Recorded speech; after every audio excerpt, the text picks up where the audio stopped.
رکھ دیا کہ سال 1971 کہ یہی وہ سال تھا جس نے پاکستان کی معیشت کو ہمیشہ کے لیے بدل دیا کہ 1971 میں صرف زمین کا ایک حصہ الگ نہیں ہوا بلکہ پاکستان کی معیشت کا ایک اہم ستون بھی ٹوٹ گیا مگر کیا صرف 1971 ہی ہماری مشکلات کی وجہ تھی یا اس کے بعد کیے گئے فیصلوں نے اسے زخم کو مزید گہرا کر دیا اور کیا یہی وہ لمحہ تھا جب جنوبی کوریا اور پاکستان کی منزلیں ہمیشہ کے لیے الگ ہو گئی؟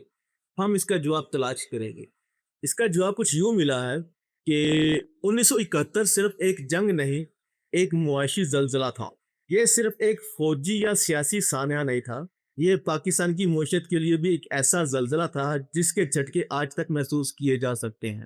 مشرقی پاکستان الگ ہو گیا، لاکھوں خاندان متاثر ہوئے، ملک کا جغرافیہ بدل گیا، لیکن ایک اور چیز بھی خاموشی سے بدل چکی تھی، پاکستان کی معاشی بنیاد۔ اس وقت مشرقی پاکستان دنیا کو بڑی مقدار میں جوٹ برآمد کرتا تھا جو پاکستان کے لیے قیمتی زر مبادلہ کا ایک اہم ذریعہ تھا۔ جب مشرقی پاکستان الگ ہوا تو پاکستان صرف آبادی کا ایک بڑا حصہ ہی نہیں کھو بیٹھا بلکہ اپنی برآمدات کا ایک اہم ستون بھی کھو بیٹھا۔ یہ پہلا بڑا دھچکا تھا، لیکن اصل کہانی بھی ابھی شروع ہوئی تھی، جو کہ ایک فیصلے کی شکل پہ تھی جس نے ملک کو دو حصوں میں بانٹ دیا۔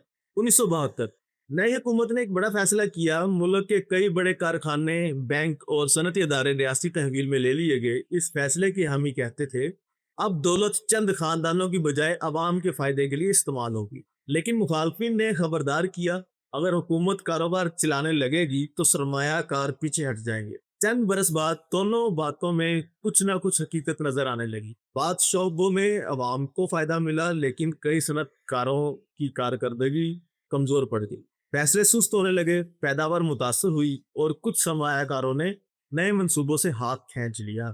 یہ وہ لمحہ تھا جب پاکستان کی معیشت کی رفتار آہستہ آہستہ کم ہونے لگی۔ اسی دوران ہزاروں کلومیٹر دور ایک اور کہانی لکھی جا رہی تھی، سنگاپور، ایک ایسا ملک جس کے پاس نہ تیل تھا، نہ سونا، نہ وسیع زرعی زمین، حتیٰ کہ پینے کا پانی بھی ایک عرصے تک بیرون ملک سے آتا رہا۔ اگر کسی ملک کو ناکام ہونا چاہیے تھا تو شاید وہ سنگاپور تھا، لیکن اس نے ایک مختلف راستہ چنا۔ اس نے دنیا سے پوچھا نہیں ہمیں امداد کب ملے، بلکہ پوچھا دنیا کو ہماری کس چیز کی ضرورت ہے۔ اس نے اپنی بندرگاہ کو دنیا کی مصروف ترین بندرگاہوں میں بدل دیا، بدعنوانی کے خلاف سخت اقدامات کیے، تعلیم کو اولین ترجیح دی، قانون کو حکمرانی کو مضبوط کیا، اور چند ہی دہائیوں میں وہ ایک چھوٹا سا جزیرہ دنیا کی مضبوط ترین معیشتوں میں شامل ہو گئے۔ پھر آیا چین، اس نے دنیا کے اصول بدل دیے۔ 1980 کی دہائی چین نے ایک تاریخی فیصلہ کیا، دنیا سے الگ تھلگ رہنے کی بجائے اس نے عالمی تجارت کے دروازے کھول دیے۔ اس نے خصوصی اقتصادی زون قائم کیے، دنیا بھر کی کمپنیاں چین میں سرمایہ کاری کرنے لگی۔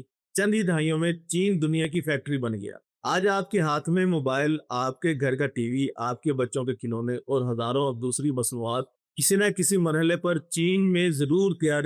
یہ اتفاق نہیں تھا، یہ کئی دہائیوں کی مسلسل معاشی منصوبہ بندی کا نتیجہ تھا۔ اور پاکستان، یہی وہ سوال ہے جو ہر پاکستانی کو خود سے پوچھنا چاہیے کہ جب جنوبی کوریا آگے بڑھ رہا تھا، جب سنگاپور دنیا کو حیران کر رہا تھا، جب چین اپنی قسمت بدل رہا تھا، تب پاکستان کیا کر رہا؟ جواب آسان نہیں، کبھی سیاسی عدم استحکام، کبھی جنگوں کے اثرات، کبھی عالمی حالات، کبھی اندرونی معاشی فیصلے، اور کبھی ایسی پالیسیاں جو ایک حکومت شروع کرتی اور دوسری حکومت آ کر بدل دیتی۔ نتیجہ طویل المدتی منصوبہ بندی کمزور پڑتی گئی، سرمایہ کار غیر یقینی صورتحال سے محتاط ہوتے گئے اور معیشت کی رفتار متاثر ہوتی گئی۔ ایک اور دلچسپ حقیقت بتاؤں آپ کو، ملیشیا اور پاکستان کے درمیان بھی کچھ زیادہ فرق نہیں تھا، لیکن ملیشیا نے الیکٹرانکس، پام آئل، تعلیم اور صنعتی ترقی پر مسلسل سرمایہ کاری کی۔ آج ملیشیا کی برآمدات میں اعلیٰ معیار کی صنعتی مصنوعات نمایاں ہیں، جبکہ پاکستان اب بھی اپنی برآمدات کا بڑا حصہ چند روایتی شعبوں خصوصاً ٹیکسٹائل پر منحصر رکھتا ہے۔ کیا یہ فرق صرف وسائل کا تھا یا فیصلوں کا؟ لیکن کہانی کا سب سے حیران کن حصہ ابھی باقی ہے، کیونکہ فرض کریں ایک ملک کے پاس بہترین پالیسیاں بھی ہوں، پھر بھی اگر اس کے پاس ڈالر ختم ہو جائے تو کیا ہوگا؟ آخر ڈالر پاکستان کی معیشت پر اتنا اہم کیوں؟ اور کیوں ہر چند سال بعد پورا ملک صرف ایک کرنسی کے پیچھے بھاگنے لگتا ہے؟ آپ نے اکثر خبروں میں سنا ہوگا پاکستان کے زیر مبادلہ کے ذخائر کم ہو گئے، ڈالر ایک بار پھر مہنگا ہو گیا، اسٹیٹ بینک کے پاس صرف چند ہفتوں کی درآمدات کے برابر ذخائر رہ گئے ہیں۔ لیکن کیا آپ نے کبھی سوچا ہے آخر ایک کاغذ کا سبز نوٹ پوری پاکستانی معیشت کو کیسے ہلا دیتا ہے؟ کیا ڈالر واقعی اتنا طاقتور ہے، یا ہم نے خود اپنی معیشت کو اس مقام پر لا کھڑا کیا ہے جہاں ڈالر ہماری کمزوری بن چکا؟ اگر پاکستانی کے پاس اپنا روپیہ موجود ہے تو پھر ہمیں ڈالر کی ضرورت کیوں پڑتی ہے؟ آخر حکومت جتنے چاہے اتنے روپے کیوں نہیں چھاپتے؟ اور جب ڈالر مہنگا ہوتا ہے تو لاہور، کراچی، پشاور اور کوئٹہ میں سبزی، آٹا، پیٹرول اور بجلی کیوں مہنگی ہو جاتی ہے؟ اس راز کو سمجھنے کے لیے آئیے ایک چھوٹی سی کہانی سنتے ہیں۔ فرض کریں ایک گاؤں میں دو دکاندار ہیں۔ پہلا دکاندار روز دوسرے سے چینی، آٹا اور تیل خریدتا ہے، لیکن بدلے میں وہ اسے بہت کم چیزیں بیچتا ہے۔ پہلے دن اس نے 100 روپے کی چیزیں خریدی، لیکن صرف 60 روپے کی چیزیں فروخت کی۔ اب اس کے پاس 40 روپے کم ہے۔ وہ کیا کرے گا؟ یا تو کسی سے قرض لے گا یا اپنی جمع پونجی استعمال کرے گا۔ اب یہی کام اگر وہ ہر روز کرتا رہے تو ایک دن اس کی جمع پونجی ختم ہو جائے گی، پھر اس کے پاس صرف ایک راستہ بچے گا، قرض کا۔ اب اس کہانی میں گاؤں کی جگہ پاکستان رکھ دیں اور 100 روپے کی جگہ 100 ارب ڈالر رکھ دیں۔ پاکستان ہر سال دنیا سے تیل، گیس، موبائل فون، مشینری، ادویات اور ہزاروں دوسری چیزیں خریدتا ہے۔ یہ سب خریدنے کے لیے پاکستانی روپے نہیں چلتے، دنیا ڈالر مانگتی ہے۔ لیکن سوال یہ ہے ڈالر آتے کہاں سے؟ ڈالر اس وقت آتے ہیں جب ہم دنیا کو اپنی چیزیں بیچتے ہیں، جیسے ٹیکسٹائل، چاول، سرجیکل آلات، فٹ بال، یا بیرونی ملک مقیم پاکستانی اپنے خاندانوں کو رقم بھیجتے ہیں۔ یہ سب پاکستان کے لیے ڈالر کماتے ہیں۔ لیکن اگر ہم دنیا سے زیادہ خریدیں اور دنیا کو کم بیچیں تو کیا ہوگا؟ ڈالر ختم ہونے لگے گے، اور یہی لمحہ ہے جہاں سے پاکستان کی معاشی مشکلات شروع ہوتی ہیں۔ جب اسٹیٹ بینک کے پاس ڈالر کم رہ جاتے ہیں تو درآمد کنندگان ایک دوسرے سے پہلے ڈالر خریدنے کی کوشش کرتے ہیں، مانگ بڑھ جاتی ہے، ڈالر کی سپلائی کم ہوتی ہے، اور یوں ڈالر مہنگا ہو جاتا ہے۔ جب ڈالر مہنگا ہوتا ہے تو بیرون ملک سے آنے والا تیل مہنگا ہو جاتا ہے، تیل مہنگا ہوا تو پیٹرول مہنگا، پیٹرول مہنگا تو ٹرانسپورٹ مہنگی، ٹرانسپورٹ مہنگی تو آٹا، سبزیاں، دودھ، سیمنٹ، کپڑے، یعنی تقریباً ہر چیز مہنگی ہو جاتی ہے، اور اسی کو ہم مہنگائی کہتے ہیں۔ لیکن یہ تو صرف آدھی کہانی ہے۔ اصل سوال اب بھی باقی ہے کہ پاکستان ہر سال اتنی کم برآمدات کیوں کرتا ہے؟ آخر ہم دنیا کو وہ چیزیں کیوں نہیں بیچ پاتے جو جنوبی کوریا، چین اور ویتنام بیچ رہے ہیں؟ اور یہی سوال ہمیں اس کہانی کے اگلے باب تک لے جاتا ہے۔ یہ کہانی اب آپ کے لیے بہت دلچسپ ہونے والی ہے۔ یہاں پہ آپ کو سمجھ آئے گی کہ اصل مسئلہ کدھر۔ ہمارا سوال تھا کہ پاکستان آخر دنیا کو کیا بیچتا ہے۔ اب تک ہم جان چکے ہیں کہ پاکستان کو زندہ رہنے کے لیے ڈالر چاہیے، اور ڈالر اس وقت آتے ہیں جب ہم دنیا کو اپنی چیزیں بیچتے ہیں۔ لیکن یہاں ایک سوال پیدا ہوتا ہے جس کا جواب شاید ہی کبھی خبروں میں دیا جاتا ہو۔ آخر پاکستان دنیا کو بیچتا کیا ہے، اور کیا وہ چیزیں کافی ہیں؟ آئیے اس راز کو ایک مثال سے سمجھتے ہیں۔ فرض کریں دو دکاندار ایک ہی بازار میں کاروبار کرتے ہیں۔ پہلا دکاندار صرف گندم، چاول اور کپڑا بیچتا ہے، دوسرا دکاندار موبائل فون، کمپیوٹر، گاڑیاں، ادویات اور جدید مشینیں فروخت کر۔ سال کے آخر میں پہلے دکاندار نے لاکھوں روپے کی چیزیں ضرور فروخت کی، لیکن دوسرے دکاندار نے چند ہی مصنوعات بیچ کر اس سے کئی گنا زیادہ منافع کما لیا۔ کیوں؟ کیونکہ دنیا میں ہر چیز کی قیمت ایک جیسی نہیں ہوتی۔ ایک بوری چاول کی قیمت اور ایک جدید مائکرو چپ کی قیمت زمین آسمان کا فرق رکھتی ہے۔ یہی فرق ہے کہ ملکوں کی تقدیر بھی بدل دیتا ہے۔